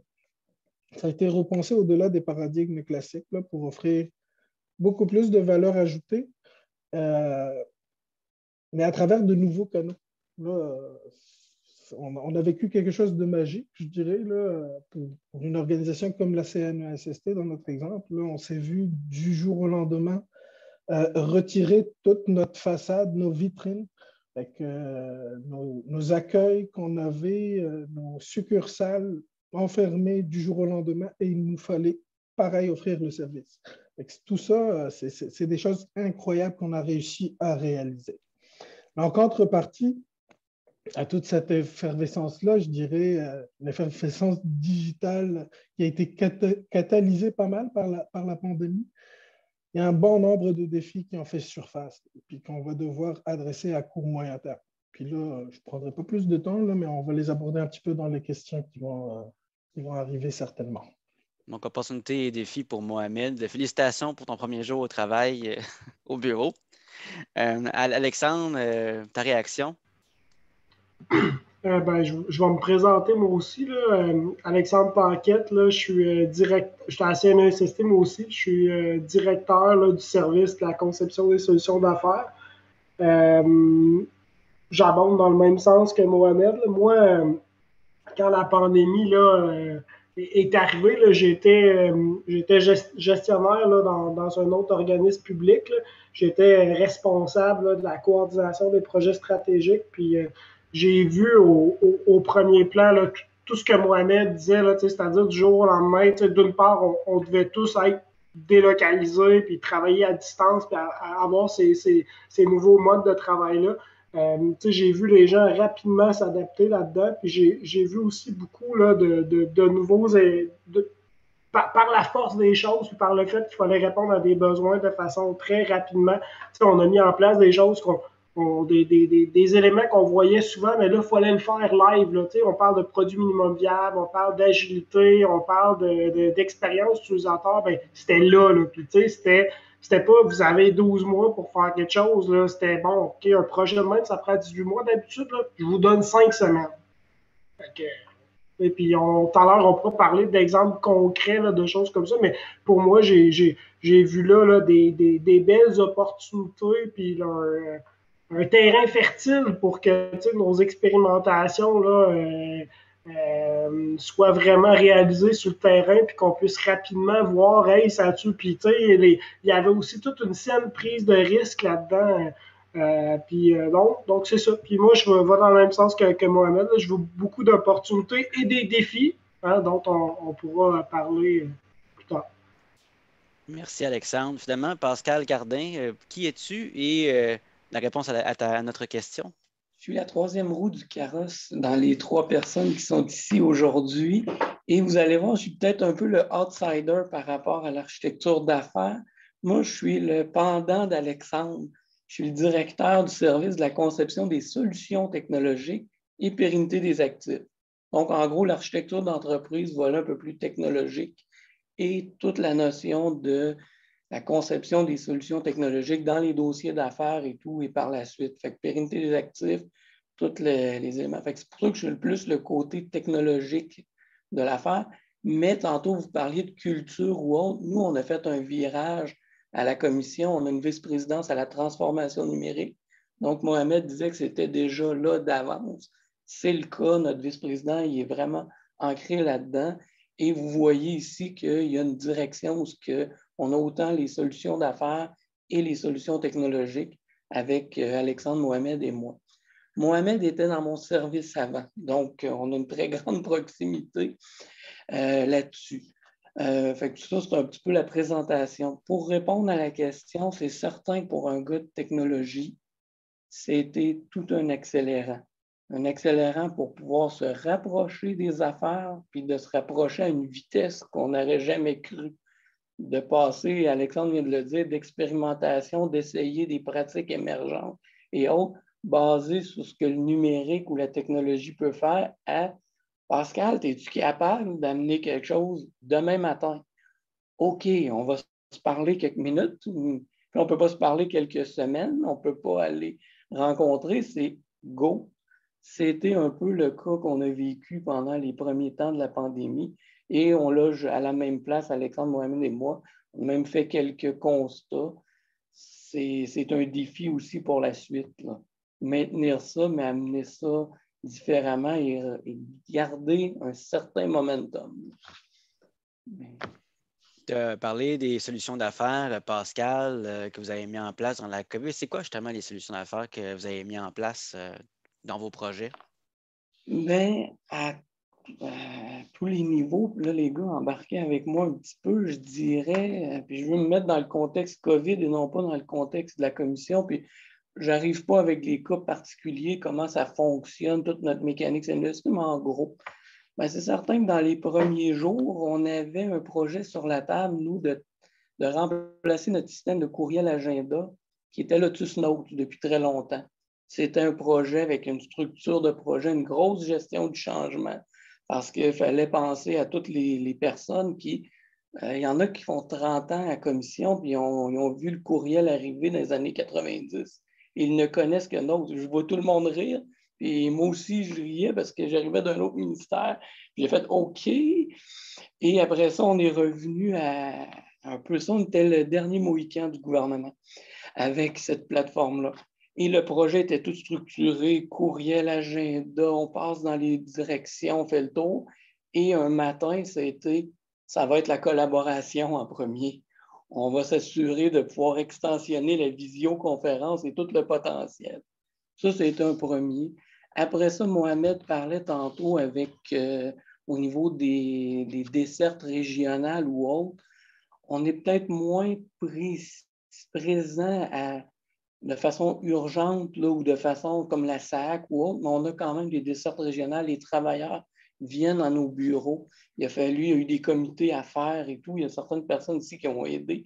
Il a fallu voir comment on gardait le contact avec nos clientèles, comment on faisait le suivi ou autre. Donc, on a mis en place certains trucs. On a certaines missions plus sociales ou un peu plus complexes. Le harcèlement psychologique, les normes du travail et tout, qui entraînent, puis je dis ceux-là parce qu'on en a plusieurs, mais qui entraînent quand même un contact humain. Quand on vient dans un contexte de plainte ou qu'on est la personne qui s'est fait faire une plainte, fondée ou pas, le contact n'est pas pareil. Fait que toute la notion de médiation, la notion de présence ou de prendre l'acte de la personne, quand on ferme les bureaux régionaux, il a fallu s'ajuster vite. C'est là que la technologie, on l'a mis au centre en disant « Oh, là, la vidéoconférence, puis la capacité de faire la collaboration avec la clientèle, c'est vrai, là. C'est une question d'avoir un certain contact. Personne n'appelle un avocat, mais au moins, elle se voit comme en ce moment, on est là. Après ça, bien sûr, toute la notion de signature, documents et autres, que c'était des projets, on commençait à l'implanter à certains endroits, mais il y en a certains qui ont levé, il a fallu faire plus rapidement. Je dirais avec ça. Alain avait une réaction à tes commentaires, Pascal. C'est excellent ce que Pascal exprime parce que, justement, on a vu que pendant la pandémie, une des choses qui a changé, c'est que les gens voient l'interaction avec le numérique positivement. Avant, il y avait toujours la nécessité, je vais me rendre à leur bureau, je vais régler ça. Et ça, Sloan a fait justement une analyse là-dessus. Et ce qu'ils ont réalisé, c'est que les gens maintenant voient une interaction numérique, ils donnent la même valeur qu'une interaction en personne. Donc, c'est un changement. Donc, il y a besoin, il y a une nécessité d'architecturer justement, puis de créer justement tout cet écosystème technologique-là pour permettre de créer cette expérience-là. Donc, c'est un changement qui est très important. Puis, il faut utiliser la chaleur ou les bons canaux justement pour donner l'expérience. Mais ça, c'est un changement très important là, qu'on voit là, dans les organisations. Le fameux, je l'appelle sur Teams tout de suite dans les 30 prochaines secondes pour avoir la réponse. Alexandre, avais-tu d'autres idées, d'autres exemples de solutions d'affaires que vous avez mis en place? C'est sûr que là, moi, étant donné qu'à ce moment-là, je n'étais pas à CNESST, je vais parler plus de mon ancienne vie, là, très brièvement. Là. Un des éléments dont je me rappelle beaucoup, là, dans le ministère où j'étais, on était notamment responsable de l'emploi puis tout ça, donc le placement en ligne. Probablement les gens ont déjà utilisé le site de placement à Québec, là, un peu vieillot puis tout ça. Ben, écoutez, les autorités nous avaient rencontrés en nous disant on voudrait un nouveau site de placement. Puis on s'est dit, ouais, c'est déjà là, d'habitude, site de placement, une couple de mois, tout ça. Puis là, ils nous ont dit, on voudrait du jumelage là-dedans, genre de l'intelligence artificielle, là, pour que les besoins de l'employé et de l'employeur, ça se fait ensemble. Ça s'en venait un peu plus compliqué. Là, ils nous ont dit, moi, en plus, je voudrais avec mon cellulaire là, que ça reconnaisse où ce que je suis puis que ça me dise les offres d'emploi proches. Là. Fait que, tu sais, transformation numérique, on était fallait que ça soit vite. En plus, on voyait que les autorités avaient déjà, tu sais, moi, j'en utilise des outils technologiques, puis je pense qu'on est capable de faire ça. Fait que, tu sais, ça nous a amené à changer notre perspective, à se dire, hey, OK, on va essayer, parce que là, on n'avait pas le temps là, de mettre en place une grosse infrastructure technologique, tout ça, de développer tous ces services-là. Puis là, on s'est dit, on va aller sonder ceux qui font ça pour voir, y aurait-il possibilité de faire une alliance avec eux, puis d'avoir un service comme ils font, mais de modifier un peu l'interfaçage pour que ça soit plus gouvernemental, puis tout ça. Puis on a réussi à faire ça en 5 semaines, en ajustant le PIV, en faisant des essais d'intrusion, en faisant attention à l'accessibilité, parce que vous savez, au gouvernement, tout est sensible, mais vous comprenez que d'habitude, dans tout projet, là, c'est long, là, juste faire des tests d'intrusion, puis revenir avec les choses, on parle d'éléments, mis ça de bout en bout, là, ça prend plus que 5 semaines. Ben là, tout ça, focusé ensemble en 5 semaines, moi, écoutez, j'avais jamais vu ça. Fait que, puis peut-être l'autre élément que j'amènerais, ben, c'est un peu comme Pascal l'avait amené aussi dans le ministère où j'étais, ben, on rendait des services à la population, là, par exemple l'aide de dernier recours, de l'aide à l'emploi, puis du jour au lendemain, ben, on voulait aller dans le même sens que la santé publique, puis essayer de donner la possibilité que les gens ne se rendent pas, mais qu'il y ait un service numérique, mais il y avait plusieurs de ces pans de mur-là qui n'étaient pas dotés de services numériques. Donc là, en peu de temps, encore une fois, produit minimum viable, agilité, on a mis les gens autour d'une table avec des responsables, des lignes d'affaires, puis un peu en ayant aussi en tête ce que les utilisateurs avaient besoin, puis faites-nous un prototype, un produit minimum viable, puis revenez-nous, mettons pas avec une analyse d'impact, un document Word, là. On veut, dans quelques jours, voir qu'est-ce qui pourrait marcher, puis en ayant, encore une fois, une saine gestion de risque, on ne voulait pas mettre en danger la sécurité des informations, mais fait que moi, c'est des exemples comme ça là, qui, pour moi, là, donnent un peu une image de qu'est-ce que ça peut ressembler, là, la transformation, là, surtout les premières semaines là, de la COVID. Mais je pense que tous se posent la question, est-ce qu'on était prêt technologiquement pour toutes ces solutions-là du jour au lendemain à mettre en place? Mohamed, est-ce que tu as la réponse? Très, très, très bonne question. Soit dit en passant, selon moi, on ne pourrait pas nécessairement généraliser là, pour décrire un niveau de maturité X pour l'ensemble des organisations, mais est-ce qu'on était prêt, comme l'a amené tantôt Alain dans sa présentation, il n'était même pas question de se poser cette question-là dans le contexte de la pandémie. Parce qu'on était, dans les faits, on était vraiment devant le fait accompli. Puis la vraie question, c'était beaucoup plus comment est-ce qu'on va s'engager dans une transformation numérique? Pas est-ce qu'on est prêt ou pas. Qu'on le soit ou qu'on ne le soit pas, il fallait réagir. Je vous donne l'exemple, je parle toujours de peut-être mon expérience à moi à la CNESST. Dès les premiers jours, M. Legault, M. Arruda à la télé, 2, 3, 4 mots, et puis la CNESST était là.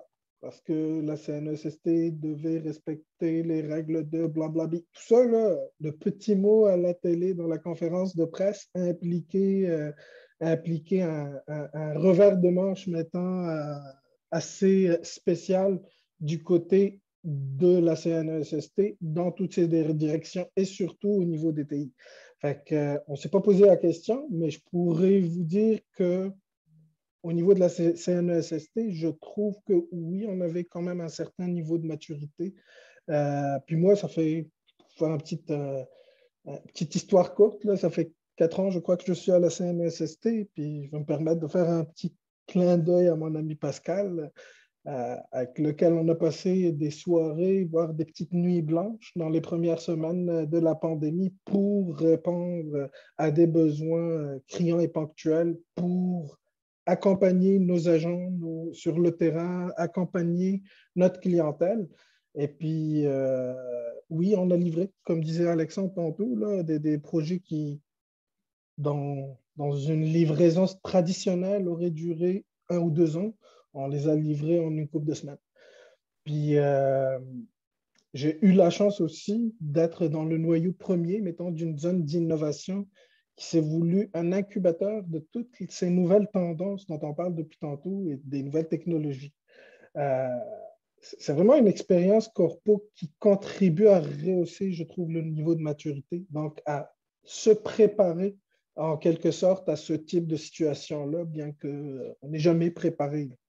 En fait, expérimenter tous les nouveaux paradigmes, là, on parle d'agilité, on parle chez nous, par exemple, de l'approche par produit, le DevOps, le design thinking, le data-driven, la sécurité par design, parler tantôt. C'est tous des concepts là, que, oui, on entend parler de tout ça, mais comment les intégrer à notre culture d'entreprise, comment les amener au niveau des projets, si on ne l'expérimente pas, on ne le saura pas.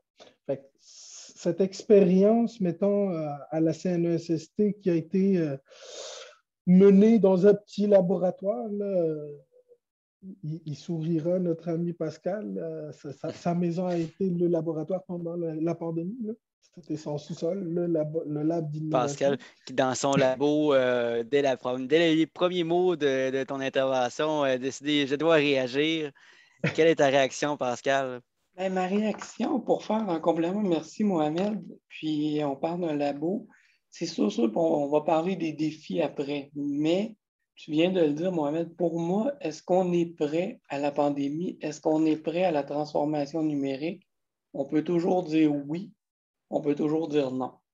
En ce sens que on est dans des organisations privées, publiques, on a des fondations technologiques, on a des projets d'affaires où on regarde les possibilités pour le faire, et c'est de trouver le bon fit.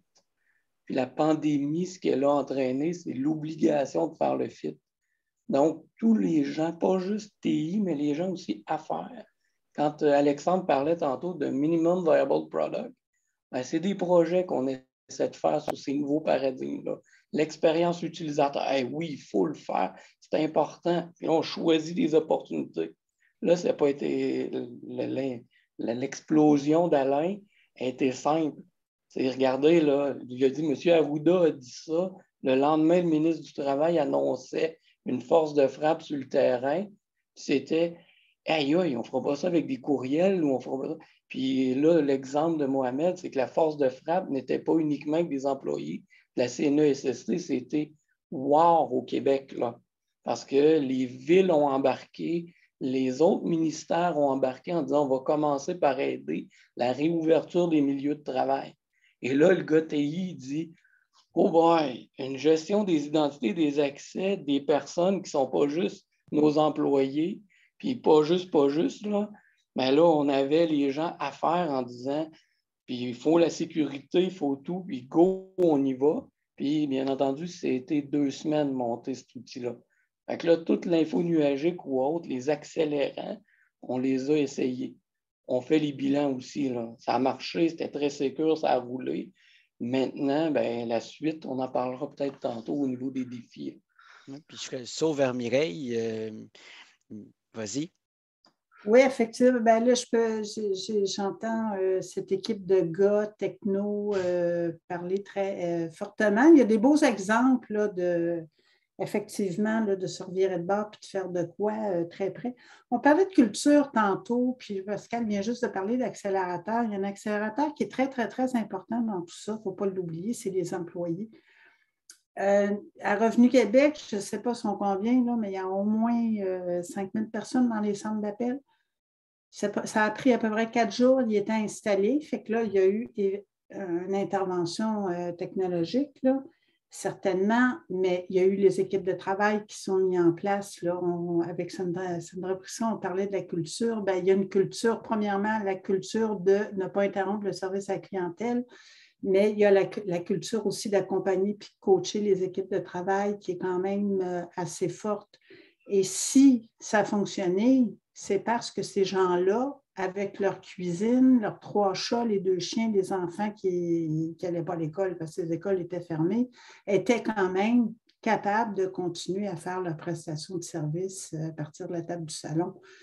C'était quand même extraordinaire comme chose. Puis il y a eu toutes les autres équipes de soutien, le développement des compétences et tout ça qui sont intervenues aussi pour habiliter ces gens-là. Fait que, tantôt, quand on disait que la culture est au cœur, mais un des piliers de ça, c'est les gens qui composent une entreprise. Puis là, ils n'étaient pas prêts, hein, tout ce monde-là.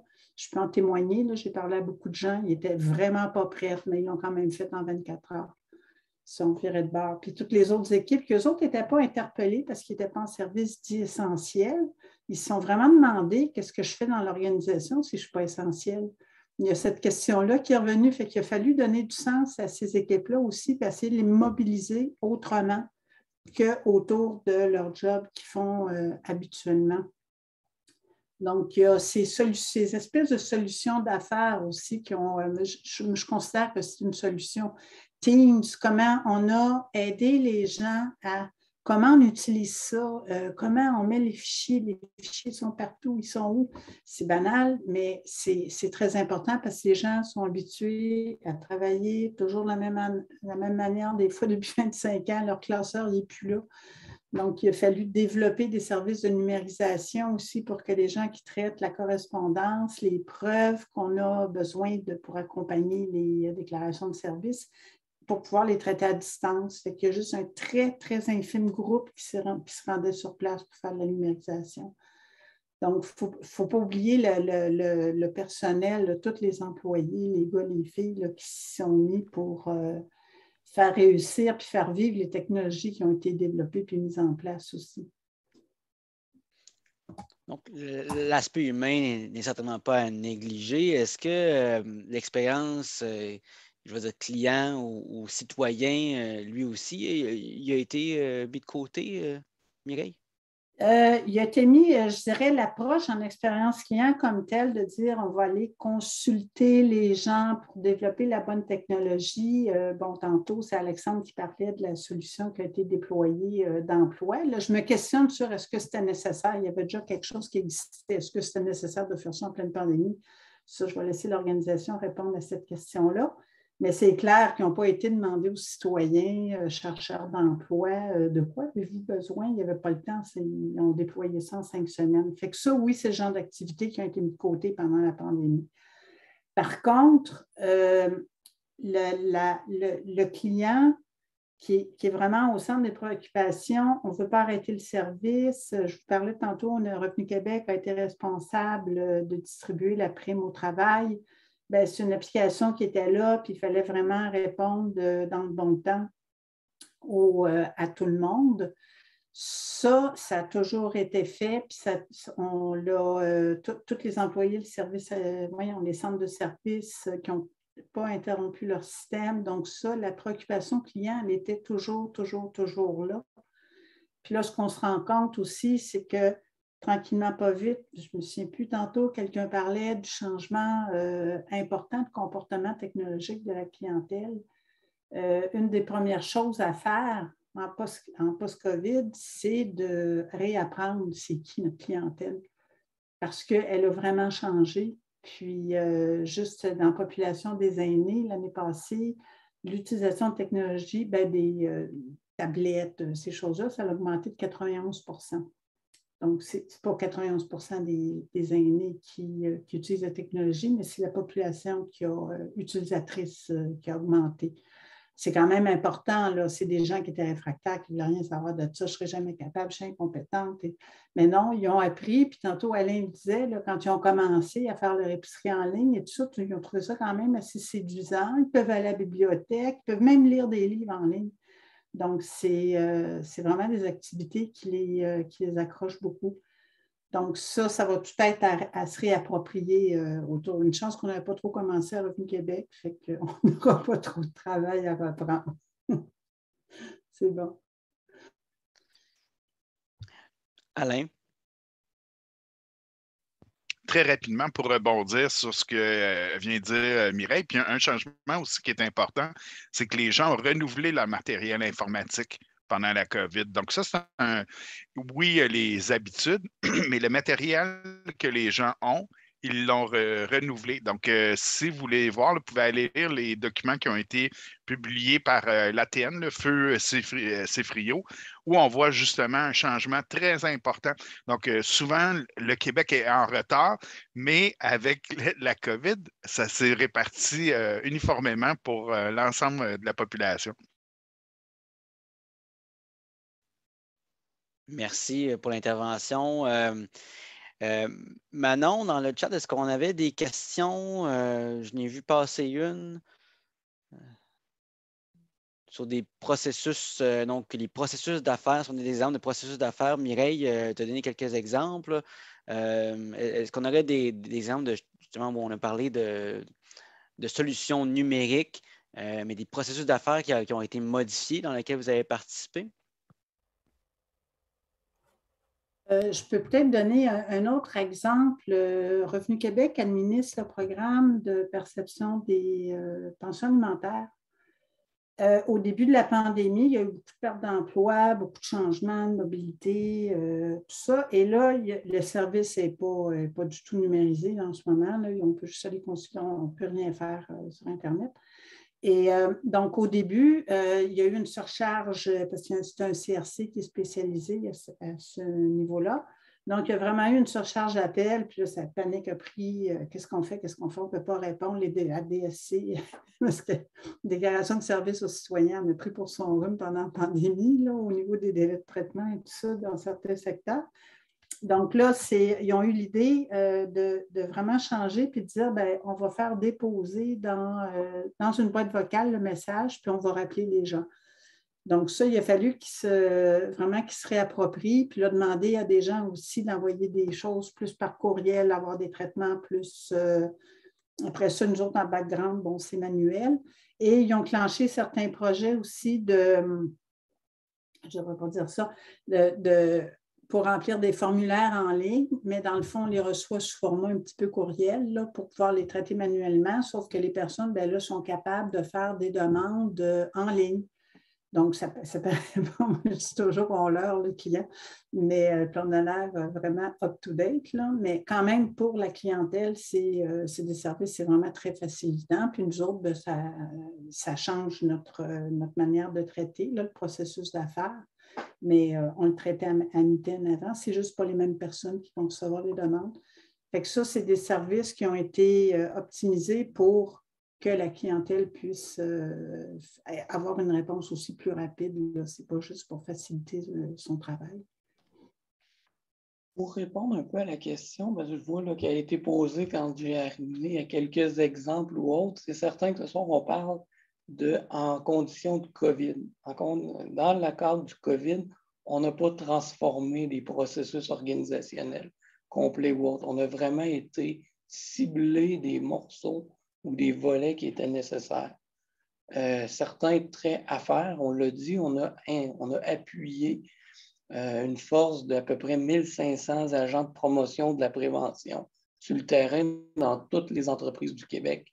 Puis les 1500, ce n'est pas 1500 employés de la CNESST, c'était vraiment avec les représentants des villes ou autres. On peut-tu appeler ça un processus complet? Non, c'était ciblé. Par contre, c'était un endroit pour tester des approches émergentes. Il y avait des groupes de pilotage avec les représentants de chacune des villes et des ministères qui étaient avec nous. On avait un petit groupe témoin dans lequel on travaillait. Pour ça, Mireille, c'est vraiment l'aspect laboratoire de ces pratiques émergentes-là qu'on a pu faire. Maintenant, oui, déjà, on sent l'intégration de ces façons de faire-là plus rapidement dans l'organisation parce qu'on s'en fait parler par les gens d'affaires. Pourquoi on fait ce projet-là? Pas comme on a fait celui-là. Hey, ça serait le fun d'y aller comme ça. Là, il faut l'intégrer adéquatement puis intelligemment aussi. Là. On ne peut pas dire on change des façons de faire normées depuis plusieurs années. C'est un 25 sous. Ben, il y a des projets, des dossiers qu'on peut faire. Puis graduellement, là, les gens se l'intègrent, ils l'amènent dans leur culture. Mireille, le côté expérience utilisateur, là, ils lèvent la main pour l'avoir. C'est plus juste parce que c'est écrit dans démarche de projet qu'il faut aller rencontrer l'utilisateur. C'est « Hey, c'est vrai, la fois qu'on ne l'a pas fait ou qu'on l'a fait vite à cause du COVID, ben, des fois, il y a eu des petites versions où entre nous autres, on est enregistrés, c'est pas grave. C'était le COVID, on avait une prise de risque adéquate, hein, Alexandre? Mais le lendemain, on arrivait avec une autre petite version en disant « Oh, boy, c'était pas parfait. » Puis ça, ben, la population nous a donné cette capacité-là d'avoir cette gestion de risque-là parce qu'elle savait que tous les employés de l'État puis ceux de la Commission, ils faisaient au maximum pour les aider. Là. C'est ça un peu le COVID aussi pour ma part. Mohamed, avais-tu une intervention au message de Pascal? Non, j'aurais dû descendre la main, mais c'était après le message de Pascal. Il a complété pas mal. Je rajouterais juste un petit truc, mais le message, c'était vraiment ça. C'était l'occasion vraiment de défricher dans nos façons de faire toutes les petites routes qu'on voulait avancer, emprunter et qu'on ne pouvait pas. Et puis, ce que ça a donné, on a des indicateurs, même à l'échelle gouvernementale, là, qui ciblent l'automatisation ou on va dire la numérisation de bout en bout des processus d'affaires. On a des cibles stratégiques identifiées dans nos plans stratégiques. Il va falloir atteindre. Mais ça nous a permis de se poser les bonnes questions et puis de commencer à mettre les assises qui vont nous permettre de le faire. On parlait beaucoup de l'aspect de données sécurité, tatati, qui ont été... C'est les gros morceaux, là, les gros chantiers là, qu'on ne veut pas attaquer nécessairement parce qu'on pourrait le faire après. Là, il a été question de... non, il va falloir les faire de front pareil. On est capable de le livrer en même temps. C'est le petit constat là, qu'on a eu. Fait que ça nous donne une nouvelle façon d'amener ou de prioriser nos investissements au niveau des organisations. Puis, je close là. Merci. Alain, vas-y avec ta main levée. Ben, aussi, on peut penser aussi que le numérique de bout en bout, ça n'a rien de sexy. Là. Il n'y a pas aucune organisation qui va gagner un Octas avec ça ou qui va gagner une Mercuriade avec ça. Donc, souvent, ces investissements-là n'étaient pas les premiers qui étaient retenus. Là. Quand on arrivait au niveau du plan d'investissement, on disait « Ouais, ça, c'est pas trop nécessaire pour tout de suite. On va remettre à plus tard. » Il n'y avait pas de sentiment d'urgence.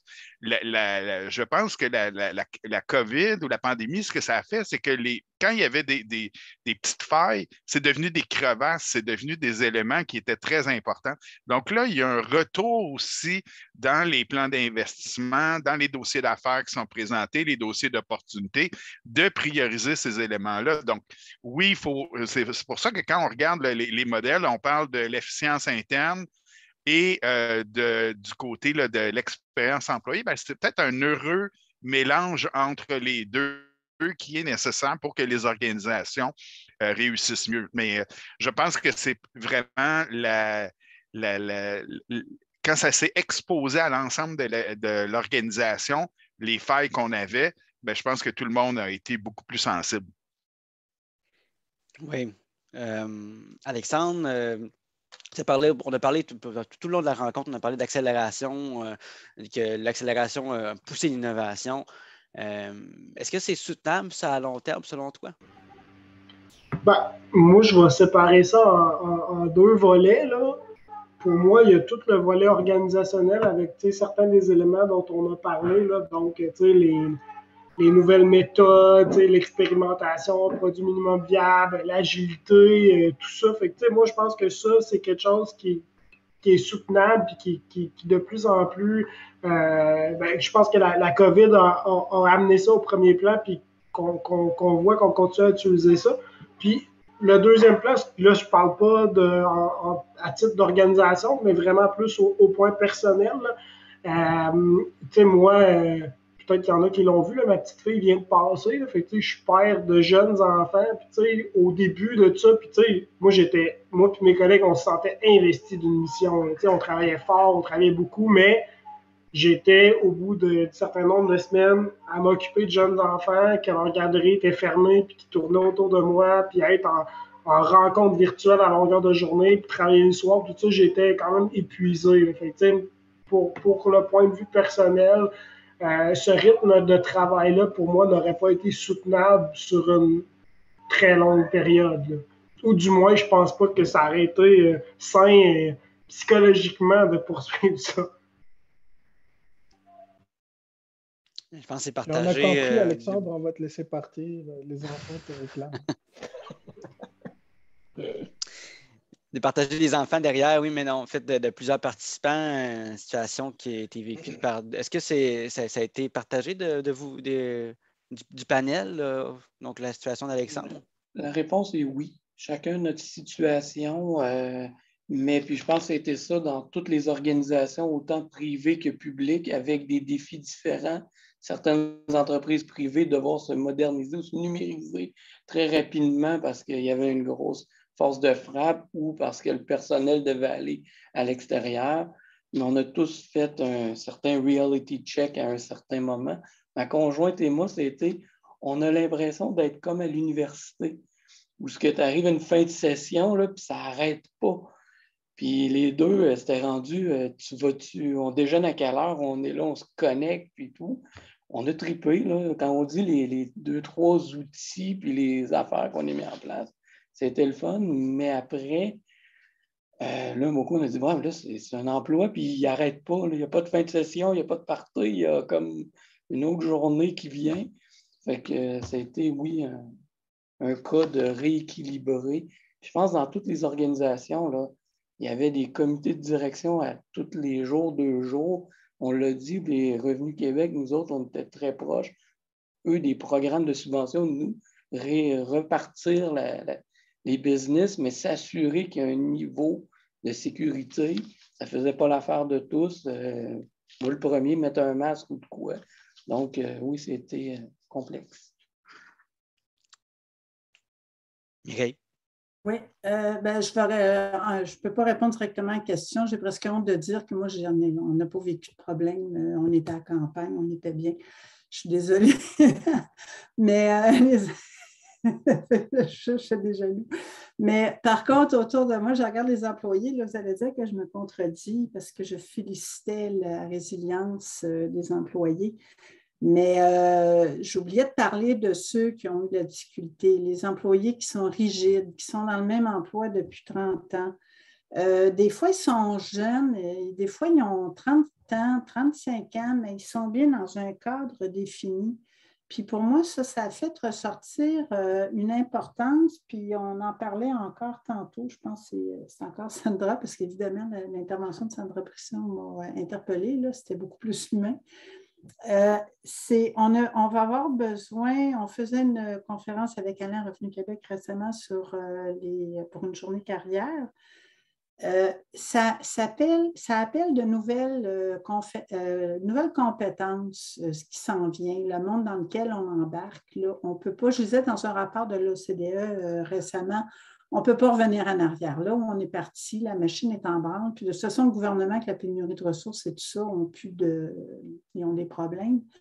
Mais là, il faut développer de nouvelles compétences. Il faut continuer d'acquérir des compétences techniques très fortes, intelligence artificielle et tout ça, il faut vraiment les avoir.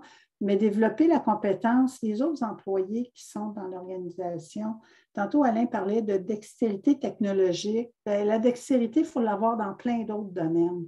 Il faut être capable de s'adapter. Puis moi, dans mes équipes de travail, là, souvent, quand on parle, ils parlent toujours, ils sont très, très agiles, mais dans une structure bien rigide.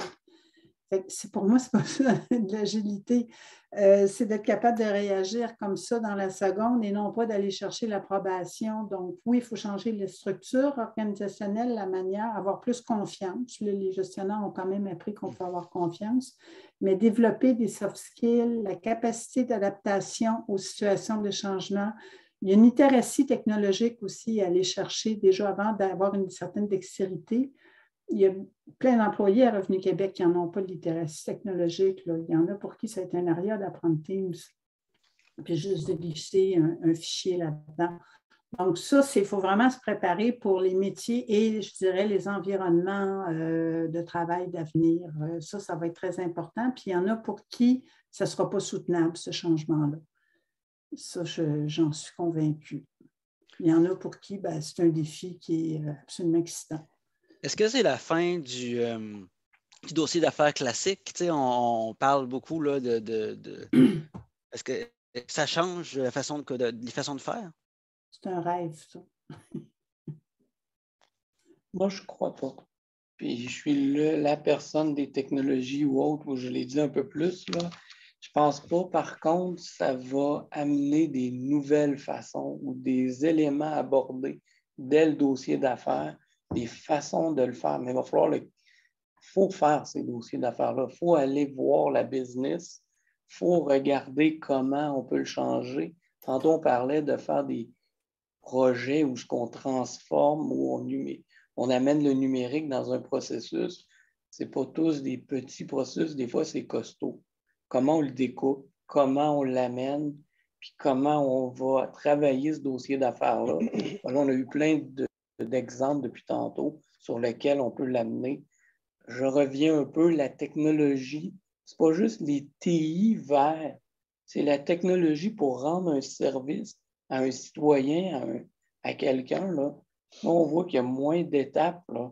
Avant, c'était vrai, j'achète un serveur, j'installe un logiciel dessus, je vais chercher un développeur, le développeur va développer une solution d'affaires basée sur les requis à faire.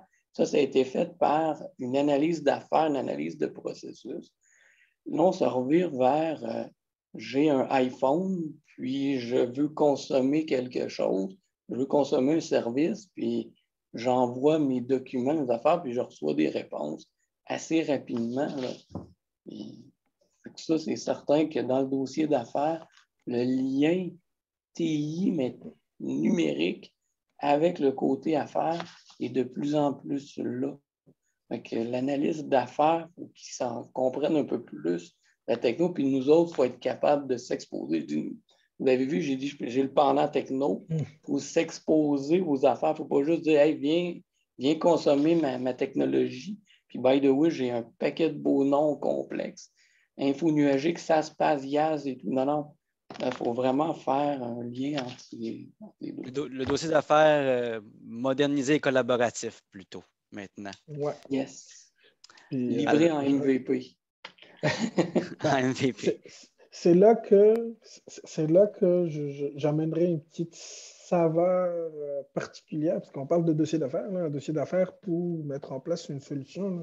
Est-ce qu'on est en train de parler du contexte gouvernemental ou le dossier d'affaires est, oui, la phase d'analyse et de planification d'un projet, mais aussi la phase d'autorisation budgétaire pour dire oui, go, no go pour le projet. C'est un peu différent. Si on dissocie les deux concepts, c'est sûr que la nature des dossiers d'affaires tels qu'on les connaît, gouvernementaux d'aujourd'hui, avec une belle gazette qui étudie de fond en comble l'actuel, puis fait une projection, et puis étudie toutes les solutions, et puis les évalue, c'est sûr que ce n'est plus un modèle viable. Avec cette nouvelle réalité, comment on va les imprégner avec du MVP, avec de la conception pendant l'analyse, avec de l'expérience client injectée au début, avec le data-driven. Tout devrait être pensé dès le début, mais il faut avoir le juste assez dans un dossier d'affaires pour pouvoir réaliser rapidement. Je le résumerai comme ça de ma petite expérience cette dernière année dans le service de conception des solutions d'affaires. Merci, Mohamed. Alain, le mot de la fin? Bien, peut-être que le dossier d'affaires va être renouvelé, il va être repensé, ou on va avoir, avec l'info nuagique, on va être en mesure de mieux comprendre le besoin, donc de définir le carré de sable, l'ensemble des solutions qui sont disponibles. Si on veut des systèmes de collaboration, pensons à un système de collaboration, on pourrait dire que ces trois systèmes-là sont compatibles avec l'ensemble de notre corps, de notre organisation, et ça va vraiment revenir aux équipes de choisir la solution qui est appropriée pour leur utilisation avec le client. Donc, je ne pense pas que le dossier d'affaires va disparaître, mais il gagne à être renouvelé, de vraiment tirer avantage là, de l'info nuagique. C'est une opportunité qui est propre et qui est présente et qui est apportée là, des organisations qui font ce changement-là. Mais on va devoir revoir les manières où on fait les plans d'investissement, mais c'est vraiment une opportunité en or qu'on a vraiment pour trouver les bonnes solutions en impliquant les utilisateurs. C'est vraiment sur un œil optimiste et que tu nous laisses le mot de la fin, Alain. Puis, Manon, un panel des plus fascinants qui se termine. On a parlé de l'humain beaucoup avec Mireille, mais on a parlé de solutions technologiques, mais aussi des processus et des procédures qui ont dû être amendées donc, dans la COVID. Puis, c'est les yeux tournés vers l'avenir. En fait, on a les yeux tournés vers l'avenir présentement pour le post-COVID, puis peut-être les améliorations que ça l'a amené pour plus tard. Merci à nos panélistes qui se sont pris au jeu. Et puis, merci beaucoup donc d'avoir participé en tant qu'expert de notre communauté. Vous nous rendez choyés. Merci panélistes. Merci Maxime de cette animation du panel ce soir depuis ton Ukraine. Ça a été fort apprécié. J'aimerais demander à notre VP Expérience de se joindre à nous pour nous partager comment elle a apprécié à titre de participante ce panel. D'abord, toi qui n'es pas analyste d'affaires, mais comment as-tu reçu l'intervention d'Alain et ensuite l'intervention de nos panélistes ce soir? Oui, bien d'abord, bonsoir tout le monde, et merci à tous les participants. Donc, autant Maxime, Manon, merci de ce soir d'organiser cette activité-là. Et aussi Alain pour la conférence. C'était super intéressant, très riche. Moi, ce soir, en tant que VP Expérience, c'était de la musique à mes oreilles puisque tout le monde parlait de l'humain.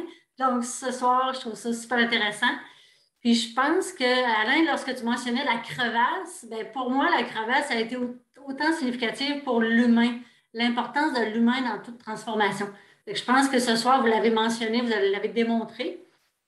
Puis, ce que j'aimerais voir, les points communs qui ont sorti beaucoup au niveau de l'humain, là, c'est le sens derrière tout ça, de la transformation, l'expérience client, partenaire, employé, la collaboration, l'intelligence collective. Tout ça, c'est vraiment relié à l'humain. Puis ce que j'aime ce soir, c'est que ce n'est pas seulement l'aspect technique, parce que vous êtes des experts techniques, mais je pense qu'ayant vécu intensément la pandémie, vous avez vu que l'humain fait partie des transformations. Puis si l'humain n'est pas considéré dans les transformations, le résultat va être très, très difficile en bout de ligne. Ça, c'est certain. Fait que c'est un tout, c'est un système. Puis pour moi, ce soir, ben, je trouve ça très intéressant d'entendre tout ça, de vous entendre en tant qu'expert, de parler de l'humain. C'est très intéressant. Ce que j'aimerais vous amener, c'est que j'entends beaucoup en accompagnement, en coaching, formation, j'entends beaucoup actuellement que les capacités organisationnelles sont très, très pleines. Les gens sont stressés, il y a beaucoup de fatigue. J'aimerais que vous portiez attention à savoir comment actuellement vous prenez soin de vos gens. Qu'est-ce que vous faites dans les organisations pour prendre soin de ces gens-là, en vous impliquant vous-même, pour s'assurer que ce soit durable dans le temps? Et vous l'avez mentionné au début, c'était très difficile pour vous, Pascal, Alexandre, vous l'avez mentionné par des exemples familiaux. J'aimerais juste vous amener à dire, ben, ma question, c'est comment vous prenez soin de vos gens aujourd'hui et comment ensemble on peut travailler pour favoriser la transformation durable, finalement. Alors, merci pour cette belle soirée-là. Pour moi, c'était une soirée très, très riche en tant qu'humanité. Merci, Ginette. Merci. On aurait parlé de transformation numérique à la place de la transformation. Excellent. Merci, Mohamed. C'est vrai. Et voilà, c'est ce qui conclut donc notre soirée de novembre à l'IBA Région de Québec. On vous donne rendez-vous le 8 décembre. C'est bien ça, Marie-Laure, 8 décembre? Tout à fait. Tout à fait. Alors, le 8 décembre, là, raison. on va traiter du renforcement des relations interpersonnelles. Bon. et dans un contexte de rôle conseil qu'on occupe plusieurs d'entre nous. Alors, c'est un rendez-vous. Aussi, un rappel, si vous, comme on ne peut pas aller prendre l'avion facilement ces temps-ci, mais qu'on veut se gâter à l'approche de Noël, pourquoi ne pas s'offrir 3 petites demi-journées à vivre l'analyse, l'événement corpo sur l'analyse d'affaires, où notre très cher Jérémy, qui est présent ce soir, sera conférencier. J'invite les panélistes et les conférenciers et les membres du CA à rester avec nous.